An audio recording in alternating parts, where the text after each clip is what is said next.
बढ़ते खबरों में आगे 14 अप्रैल को मुख्यमंत्री नीतीश कुमार ने इस्तीफा दिया और अगले दिन यानी 15 अप्रैल को बिहार में सम्राट चौधरी के नेतृत्व में बीजेपी की पहली सरकार आई। अब इस सरकार को 30 दिन पूरे हो गए। जाहिर है सम्राट सरकार के कामकाज का मूल्यांकन शुरू हो गया है।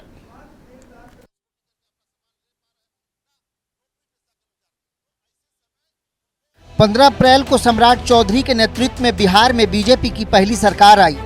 सरकार बने 1 महीना हो गया है। इस 1 महीने में क्या सम्राट नीतीश कुमार के सुशासन की छवि को ही जीने की कोशिश कर रहे हैं या कि वो अपनी एक अलग पहचान बनाने में कामयाब रहे हैं। बिहार के 10 जिलों में 11 सैटेलाइट टाउनशिप की रूपरेखा खींच दी गई है। इस टाउनशिप में प्लांट वे में कॉलोनी बसेंगी। इसमें बाजार और रहने के लिए आवास की जगह तय होगी। चौड़ी सड़कें होंगी। हरियाली के लिए सड़क किनारे और पार्क में पेड़ लगाए जाएंगे।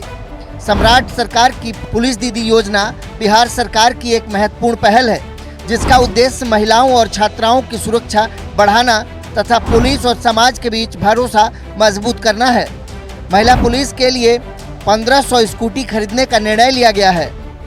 कॉलेज और स्कूल के सामने पुलिस दीदी की तैनाती होगी ताकि रोड साइड रोमियो पर नजर रखी जा सके। सम्राट सरकार ने सहयोगी हेल्पलाइन से 5 पंचायत तक शिकायतों के समाधान की व्यवस्था की है।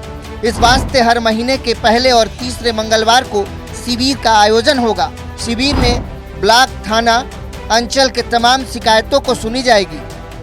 गुंडागर्दी का लाइसेंस मिलता है क्या? कुछ भी कीजिएगा। कानून व्यवस्था चौपट है।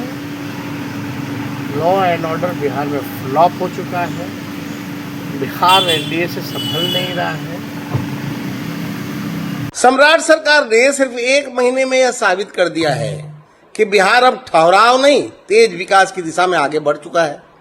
सैटेलाइट टाउनशिप में आधुनिक बिहार का निर्माण, पुलिस दीदी योजना से महिलाओं की सुरक्षा, मॉडल स्कूल और नए डिग्री कॉलेज से शिक्षा को मजबूती, ई निबंधन से भ्रष्टाचार पर प्रहार और बिहारी संवेदकों को प्राथमिकता देकर स्थानीय युवाओं को रोजगार देने का काम हुआ है।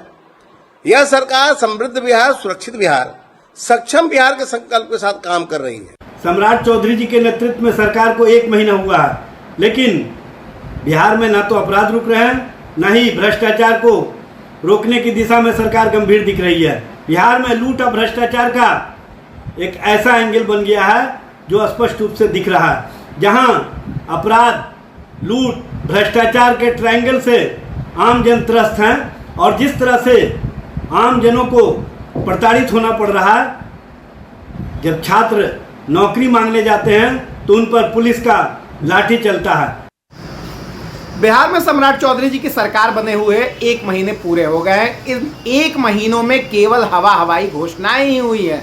धरातल पर कुछ देखने के लिए काम नहीं मिल रहा है।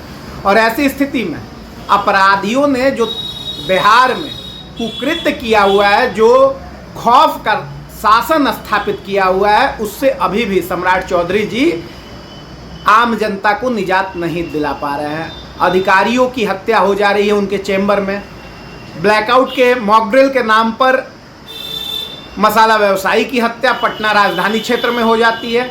मैं आपको बताना चाहता हूँ विपक्ष कि सब कुछ आप जानते हैं उसके बारे में। वो लोग क्या करता है, क्या नहीं करता है, आपसे छिपा हुआ नहीं है। आप मीडिया के साथी हैं, मीडिया के भाई हैं, आप सब जानते हैं। इससे बड़ा क्या हो सकता है जब सदन चलता है, जब जनता, बिहार की जनता मतदाता मालिक को चुनाव जिताकर कुछ लोगों को भेजे तो सदन के अंदर भी गंभीरता पूर्वक बात रखते हैं, न सदन में रहते हैं। बीते 1 महीने में सम्राट ने कई अहम फैसले लिए। मुख्यमंत्री आवास का नाम तक बदल दिया। सत्ता पक्ष का कहना है कि आने वाले दिनों में सम्राट के नेतृत्व में बीजेपी की पहली सरकार बिहार में विकास की नई गाथा लिखेगी, तो विपक्ष तंज कस रहा है कि पहले राज्य में अपराध पर तो लगाम लगाइए। मुख्यमंत्री सम्राट चौधरी की सरकार को 1 महीने हो गए हैं। इस 1 महीने में सरकार ने 7 बड़े निर्णय लिए। सहयोग पोर्टल का उद्घाटन किया, लोक सेवा आवास, मुख्यमंत्री आवास का नाम रख दिया, कई और स्थानों के नाम बदल दिए। सरकार का दावा है कि हमने सुशासन के रास्ते को आगे बढ़ाया, लेकिन विपक्ष का अपराध और करप्शन कहा गया। सवाल ये है कि मुख्यमंत्री सम्राट चौधरी की 1 महीने के ही शासनकाल पर सत्ता पक्ष के विपक्ष आमने सामने भिड़ गए। लेकिन इतना जरूर है, सरकार दावा कर रही है कि हम सुशासन के रास्ते पर चल रहे हैं, लेकिन विपक्ष कह रहा है जब 1 महीने में बिहार की हालत यह है तो आगे क्या होगा ये तो सम्राट चौधरी बता सकते हैं। सहयोगी मुकेश मरगुब आलम, नक्षत्र न्यूज, पटना।